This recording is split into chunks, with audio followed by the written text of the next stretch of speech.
এনারা যে রপ্তানি করে যেটা এক্সপোর্ট প্রমোশন ব্যুরোর সাথে এদের রপ্তানির সাথে বাংলাদেশ ব্যাংকের সাথে মিলে না, অনেক বড় একটা গ্যাপ। ওই টাকাগুলি তারা আনে না, ওইখানে ইনভেস্ট করে বিদেশে। এই জন্য বেগম বাজার, অমুক বাজার, তমুক বাজার, এগুলি সবাই জানে। এটা এই ভুল তথ্যের কারণে এই এই এই ফিগারটা শো হয়েছে।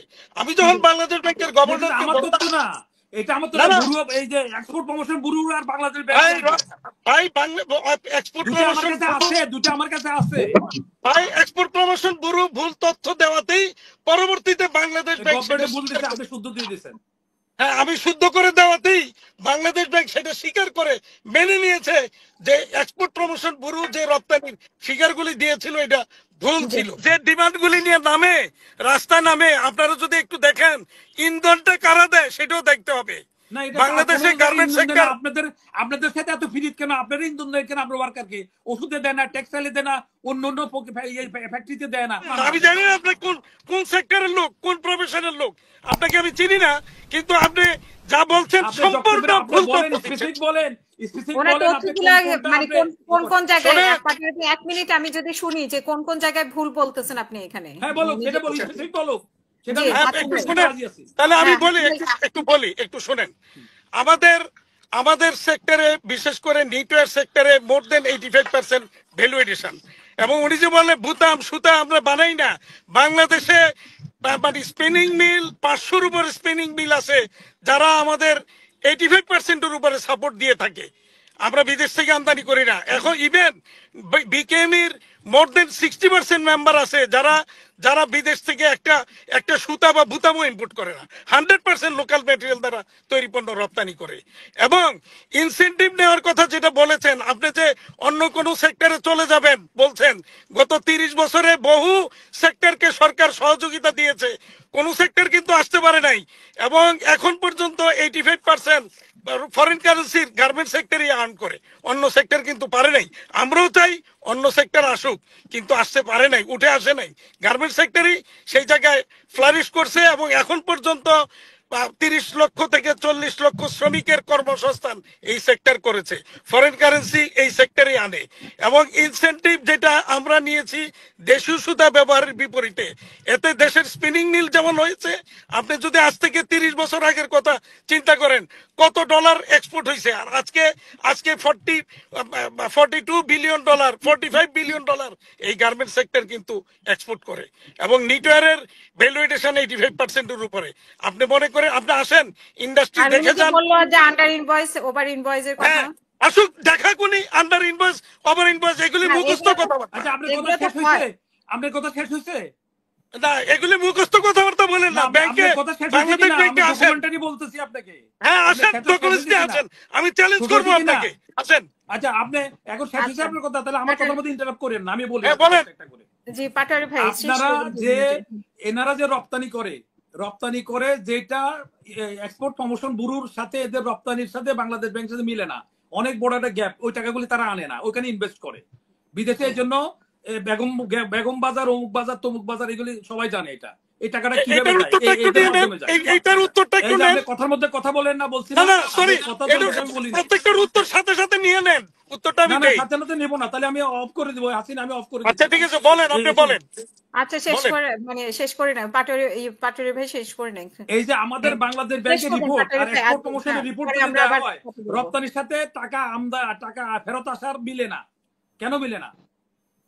তারপরে আজকে আপনি কোন জায়গায়, এখানে প্রত্যেকটা বাঙালি প্রত্যেক জানে আমাদের যে কাপড়গুলো তৈরি হয়, সুতা হইতে এবার তুলা হইতে সবগুলি বাইরে থেকে আনা হয়, এই টাকাগুলি মাইনাস করা হয় না। দেখা যায় আমাদের দেখা যাচ্ছে এত কারেন্সি আসছে, কিন্তু এখান থেকে ওইটা শুভঙ্করের ফাঁকি হলো যে রপ্তানি যেগুলি আমরা ইয়েগুলি আনি, আমরা কাপড় সুতা হইতে যেগুলি আমরা আমদানি করি, সেই পোশাকগুলি এখান থেকে মাইনাস করা হয় না। আর এখানে পরে গার্মেন্টসে আমাদের ভবিষ্যতে কি হবে, যেমন এই কথা, এরকম জুট মিলের সময় এই কথা বলা হয়েছে, লস দিয়ে জনগণের ট্যাক্সের টাকা জুট মিলিয়ে খালি লস দেওয়া হয়েছে। আর প্রতি বছরে এত বছর ধরে গার্মেন্টস হয়ে যাচ্ছে, কত বছর প্রতিবারে কেন ইনসেন্টিভ দিতে হবে? প্রতি ঈদের সময় বোনাসের জন্য কেন আন্দোলনে যাবে শ্রমিকেরা? কেন গার্মেন্টস শ্রমিকদের ভাগ্য পরিবর্তন হয় না কেন? এই কথা আপনি বলছেন আগেও। আমি একটু হাদম ভাই 1 মিনিটে শেষ করবেন ওনার বক্তব্য। আমি একটু বলি, সর্বশেষ যেটা বললেন আন্ডার ইনভয়েসের কথা বললেন, এটা আর যেটা বললেন যে রপ্তানি কত করে দেখায় আমরা আনি না। আপনারা যদি একটু মনে থাকে 2022 সালের ডিসেম্বরের 3 তারিখ যখন প্রথম $5 বিলিয়ন ওই আগের মাসের রপ্তানি দেখাইলো, আমি পরিষ্কার প্রতিবাদ করেছি, বলেছি যে এই রপ্তানি আমরা করি নাই, কারা করেছে আমরা জানি না, আমাদের সাথে হিসাবে মিলে না। প্রথম আলোতে একদম স্পষ্ট করে আমার এই বক্তব্যটা আসছে। এবং পরবর্তীতে প্রতি মাসে $5 বিলিয়ন উপরে রপ্তানি দেখাইছিল, যেটা আমি কন্টিনিউয়াস প্রতিবাদ করেছি। ফাইনালি আপনাদের নিশ্চয়ই মনে আছে, পরবর্তীতে বাংলাদেশ ব্যাংক স্বীকার করেছে যে এই রপ্তানির তথ্যটা ভুল ছিল। অর্থাৎ আপনি যদি রপ্তানি দেখান $5 বিলিয়ন আর পেমেন্ট আসে $4 বিলিয়ন, তাহলে $1 বিলিয়ন কম তো আসবেই, মানে গ্যাপ তো থাকবেই। এই যে আপনি বললেন যে আমরা পাচার করছি, আনি নাই, এই ভুল তথ্যের কারণে এই এই এই ফিগারটা শো হয়েছে। আমি যখন বাংলাদেশ ব্যাংকের গভর্নরকে আমার তথ্য না, এটা আমার তো ব্যুরো, এই যে এক্সপোর্ট প্রমোশন ব্যুরো আর বাংলাদেশ ব্যাংক, ভাই বাংলা এক্সপোর্ট প্রমোশন আছে, দুটো আমার কাছে আছে ভাই, এক্সপোর্ট প্রমোশন ব্যুরো ভুল তথ্য দেওয়াতেই পরবর্তীতে বাংলাদেশ ব্যাংক গভর্নমেন্ট ভুল দিয়েছে, আপনি শুদ্ধ দিয়ে দিয়েছেন। হ্যাঁ, আমি শুদ্ধ করে দেওয়াতেই বাংলাদেশ ব্যাংক সেটা স্বীকার করে মেনে নিয়েছে যে এক্সপোর্ট প্রমোশন ব্যুরো যে রপ্তানির ফিগারগুলি দিয়েছিল এটা ভুল ছিল। তারা পরবর্তীতে কারেকশন করে।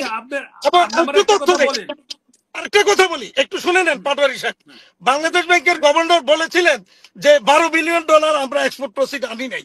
আমি তখন বলেছিলাম, দয়া করে গভর্নর মহোদয় আপনি আমাকে তালিকাটা দেন, কোন ব্যাংকের মাধ্যমে কোন পার্টি আমাদের কোন মেম্বার আনে নাই, এটার ব্যবস্থা আমরা নিব। তিনি কিন্তু তালিকা দিতে পারেন নাই, কারণ এই ধরনের ঘটনা ঘটেনি। পরবর্তীতে ওনারা স্বীকার করেছেন, এক্সপোর্ট ফিগারটাকে কারেকশন করে নিয়েছেন। এখন ওনাদের ভুল তথ্যের কারণে এই ধরনের সমস্যাটা উদ্ভব হয়েছে। আর আপনি সরকারের একটা দপ্তর দিয়েছে। ভাই জি, অসংখ্য ধন্যবাদ আপনাদের দুইজনকেই। আমি একটু মারুফ মল্লিক ভাই, আপনার মানে গার্মেন্টস সেক্টর সম্পর্কে একটা মিনিট, সেটা হলো যে আমরা গার্মেন্টস এর অন্য কোনো কারখানার, ওষুধ কোম্পানির কোনো কারখানার শ্রমিক রাস্তা নামিয়ে অন্যদের রাস্তা চলাচল বন্ধ করছে, গাড়ি ভাঙছে, শুধু গার্মেন্টস এর কর্মীরা করে। তাহলে এটা কেন করে? তার কর্মীরা কেন বেতনের জন্য ঈদের সময় প্রতিবারে সরকার বারবার বলতে হয়? আচ্ছা এটা বলেন তো, প্রতি বছর কেন এই যে এবারে ঈদের সময়? আচ্ছা শুনেন, এই যে ঈদ গেল, এই ঈদে কি কোন গার্মেন্টস এর কয়টা গার্মেন্টস এর শ্রমিক রাস্তায় নামছে আপনি বলতে পারবেন? আমি হাতে করে বলে দিই, আমি বলে দিই, জনগণের ট্যাক্সের টাকা।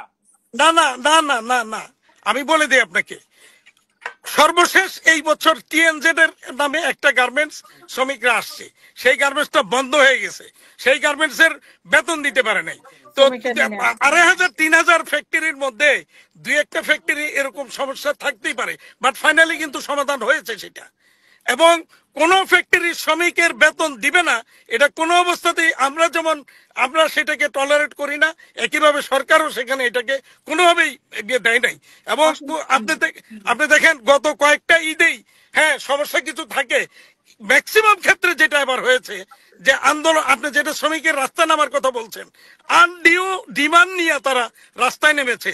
5ই আগস্টের পর থেকে এমন একটা অবস্থা তৈরি হয়েছে যে ডিমান্ড মানে যে কোনো ডিমান্ড লয়ে রাস্তা নেমে যেতে হবে, এরকম একটা মানে সেইভাবে রাস্তা নেমেছে, মানে 5ই আগস্টের পর। এবং এটা undue demand, undue illegal demand নিয়ে নামছে। আমাদের অনেক ধন্যবাদ ডাক্তারি ভাই, আবার বলবেন হাতেম ভাই। এক সেকেন্ড, আমাদের গার্মেন্টস ছাড়া বাংলাদেশে অনেক ইন্ডাস্ট্রি আছে, ওষুধ শিল্প আছে, টেক্সটাইল আছে, কোন জায়গার কোন শ্রমিকের সমস্যা হয় না। গার্মেন্টসে আমি তার অপরাধের জন্য, গার্মেন্টসের মালিকের অপরাধের জন্য আমি রাস্তা চলতে পারবো না, আমার গাড়ি ভাঙবে কেন? অপরাধ করবে তারা। ভাই ওষুধ কোম্পানি কয়টা, ওখানে শ্রমিক কত?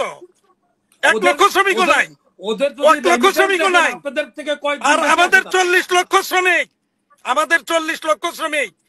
আর যে ডিমান্ড গুলি নিয়ে নামে রাস্তায় নামে, আপনারা যদি একটু দেখেন ইন্ধনটা কারা দেয় সেটাও দেখতে হবে। বাংলাদেশের গার্মেন্টস সেক্টর আপনাদের সাথে এত ফিরিত কেন? আপনারা ইন্ধন দেয় কেন? আপনার ওয়ার্কারকে ওষুধে দেয় না, টেক্সটাইলে দেয় না, অন্য ফ্যাক্টরিতে দেয় না, লোয়ার ফ্যাক্টরি, রিরুলিং ফ্যাক্টরি দেয় না। কারণ হচ্ছে বাংলাদেশের গার্মেন্টস সেক্টরটাই তো সর্বোচ্চ রপ্তানি এবং ফরেনার যে আন করে, এটাকে বন্ধ করার জন্য দেশি বিদেশি বহু ষড়যন্ত্র আছে।